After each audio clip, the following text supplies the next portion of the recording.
وما فیہ علمیۃ مؤثرۃ، اور وہ کہ جس میں علمیت مؤثر ہو، اذا نکرہ جب اس کو نکرہ بنا دیا جائے، صرفہ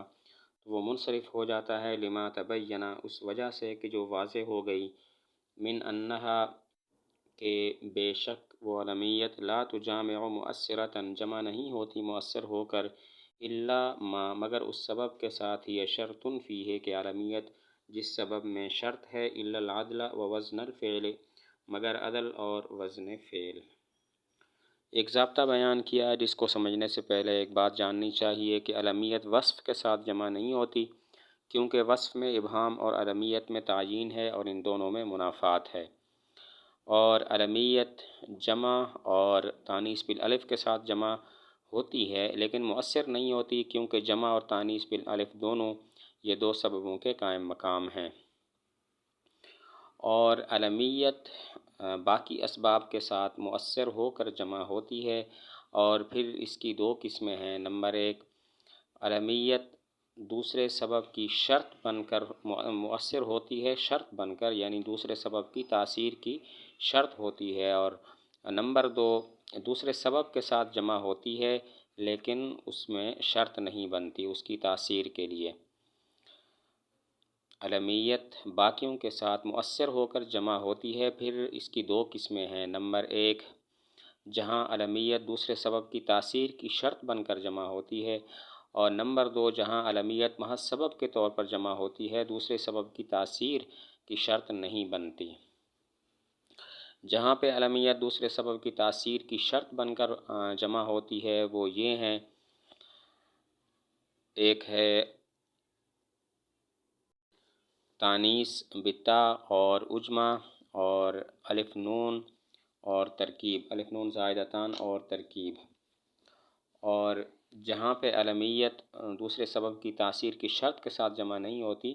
محض سبب کے طور پر جمع ہوتی ہے، وہ عدل اور وزن فعل ہیں۔ تو وما فیہ علمیۃ مؤثرۃ سے ایک ضابطہ بیان کرتے ہیں جس کو سمجھنے سے پہلے ایک بات جاننی چاہیے کہ علمیت وصف کے ساتھ جمع نہیں ہوتی، کیونکہ وصف میں ابہام اور علمیت میں تعیین ہوتی ہے، اور ان دونوں میں منافات ہے۔ علمیت جمع منتہی الجموع اور تانیث بالالف کے ساتھ جمع ہو سکتی ہے لیکن مؤثر نہیں ہوتی، کیونکہ جمع منتہی الجموع اور تانیث بالالف یہ دونوں دو سببوں کے ویسے ہی قائم مقام ہیں۔ اور باقی جو اسباب ہیں ان کے ساتھ علمیت مؤثر ہو کر جمع ہوتی ہے، پھر اس کی دو قسمیں ہیں۔ نمبر ایک، جہاں پہ علمیت دوسرے سبب کی تاثیر کی شرط بن کر جمع ہوتی ہے، اور نمبر دو، جہاں علمیت محض سبب کے طور پر جمع ہوتی ہے اور دوسرے سبب کی تاثیر کی شرط نہیں بنتی۔ جہاں پہ علمیت دوسرے سبب کی تاثیر کی شرط بن کر جمع ہوتی ہے وہ یہ ہیں تانیث بتا اور اجمہ اور الف نون زائدتان اور ترکیب۔ اور جہاں پر علمیت محض سبب کے طور پر جمع ہوتی ہے، دوسرے سبب کی تاثیر کی شرط نہیں بنتی، وہ عدل اور وزن فعل ہیں۔ اس تمہیدی بات کے بعد اب ما فیہ علمیۃ مؤثرۃ سے جو ضابطہ ہے وہ یہ ہے کہ جہاں پر علمیت مؤثر ہے اس کی پھر دو قسمیں ہیں۔ نمبر ایک، جہاں پر تاثیر کی شرط بن کر جمع ہوتی ہے، اور نمبر دو، جہاں علمیت محض سبب کے طور پر جمع ہوتی ہے۔ ان دونوں قسموں کا حکم یہ ہے کہ جب نکرہ بنا دیا جائے تو اسم منصرف ہو جاتا ہے۔ اب ضابطہ یہ ہے کہ جہاں پر علمیت مؤثر ہوتی ہے اس کی ان دونوں قسموں میں، کہ جہاں علمیت دوسرے سبب کی تاثیر کی شرط بن کر جمع ہوتی ہے اور جہاں پر علمیت محض سبب کے طور پر جمع ہوتی ہے، ان دونوں قسموں کا حکم یہ ہے، اذا نکر صرف، جب نکرہ بنا دیا جائے اس اسم کو تو وہ اسم منصرف ہو جاتا ہے۔ الا ما هي شرط فيه الا العدل ووزن الفعل، یہاں پر ایک مشہور سوال ہے۔ مشہور سوال یہ ہے کہ یہاں پر مستثنیٰ دو ہیں، الا ما هي شرط فيه اور الا العدل ووزن الفعل، اور یہ دو مستثنیٰ ہیں بغیر حرف عطف کے، اور ایسا درست نہیں ہوتا، لہذا جو پہلا استثناء ہوگا الا ما هي شرط فيه یہ غلطی سے ہوگا، تو اب عبارت اس طرح ہو جائے گی، لا تجامع مؤثرۃ الا العدل ووزن الفعل، کہ علمیت مؤثر ہو کر جمع نہیں ہوتی مگر عدل اور وزن فعل کے ساتھ۔ یہ تو خلاف واقعہ ہے، اس لیے کہ علمیت مؤثر ہو کر جس طرح عدل اور وزن فعل کے ساتھ جمع ہوتی ہے، تانیث بتا، اجمہ، ترکیب اور الف نون زائدتان کے ساتھ بھی تو مؤثر ہو کر جمع ہوتی ہے، سوال یہ ہے کہ یہاں پر استثناء دو ہیں، الا ما ہی شرط فیہ اور الا العدل و وزن الفعل، اور یہ دو استثناء ہیں بغیر درمیان میں حرف عطف کے، اور ایسا جائز نہیں ہوتا۔ لہذا جو پہلا استثناء ہوگا الا ما ہی شرط فیہ، یہ غلطی سے ہوگا، تو اب عبارت اس طرح ہو جائے گی لا تجامع مؤثرۃ الا ما ہی الا العدل و وزن الفعل۔ مطلب یہ ہوگا کہ علمیت مؤثر ہو کر جمع نہیں ہوتی مگر عدل اور وزن فعل کے ساتھ۔ یہ تو خلاف واقعہ ہے، اس لیے کہ علمیت مؤثر ہو کر جس طرح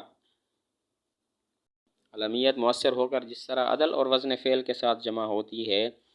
باقی اسباب کے ساتھ بھی جمع ہوتی ہے، جیسے تانیث، بتا، عجمہ، ترکیب اور الف نون زائدتان۔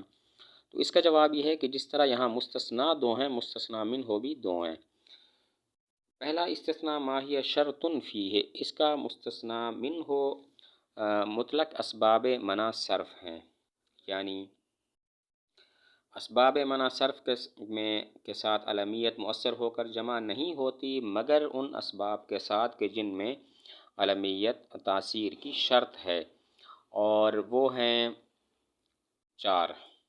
تانیث، بتا، عجمہ، ترکیب اور الف نون زائدتان۔ اور جو دوسرا مستثنیٰ ہے العدل و وزن الفعل، اس کا مستثنیٰ منہ وہ اسباب ہیں جو ان 4 کے ما سوا ہیں: جمع منتہی الجموع اور وصف اور عدل اور وزن فعل۔ جواب یہ ہے کہ جس طرح یہاں مستثنیٰ دو ہیں، مستثنیٰ منہ بھی دو ہیں۔ اول الا ما ہی شرط فیہ، اس کا مستثنیٰ منہ تو مطلق سبب ہے، یعنی کہ 8 اسباب۔ معنی یہ ہے کہ علمیت ان 8 اسباب میں سے کسی کے ساتھ جمع نہیں ہوتی مگر اس سبب کے ساتھ کہ جس میں علمیت شرط ہو، تو وہ ہیں 4: تانیث، بتا، عجمہ، ترکیب اور الف نون زائدتان۔ اور دوسرا جو استثناء ہے العدل و وزن الفعل، اس کا مستثنیٰ منہ ما بقیہ ہیں، ان 4 میں سے جو باقی رہ گئے ہیں، اور ان کے بارے میں یہ کہہ دیا ہے الا العدل و وزن الفعل۔ اب مطلب یہ ہوگا علمیت ما بقیہ میں بھی مؤثر نہیں ہوتی، مؤثر ہو کر جمع نہیں ہوتی مگر عدل اور وزن فعل کے ساتھ۔ جواب یہ ہے کہ جس طرح یہاں مستثنیٰ دو ہیں، مستثنیٰ منہ بھی دو ہیں۔ الا ما ہی شرط فیہ جو استثناء اول ہے، اس کا مستثنیٰ منہ مطلق سبب ہے جو کہ 8 اسباب کو شامل ہے۔ مطلب یہ ہے علمیت ان 8 اسباب میں سے کسی کے ساتھ جمع نہیں ہوتی مگر اس سبب کے ساتھ کہ جس میں علمیت شرط ہے، اور وہ ہیں 4: تانیث، بتا، عجمہ، ترکیب اور الف نون زائدتان۔ باقی 4 رہ گئے، تو باقی 4 مستثنیٰ منہ ہیں دوسرے مستثنیٰ کا، یعنی الا العدل و وزن الفعل کا، اور مطلب یہ ہوگا کہ علمیت ما بقیہ میں بھی مؤثر ہو کر جمع نہیں ہوتی الا العدل و وزن الفعل، مگر عدل اور وزن فعل کے ساتھ۔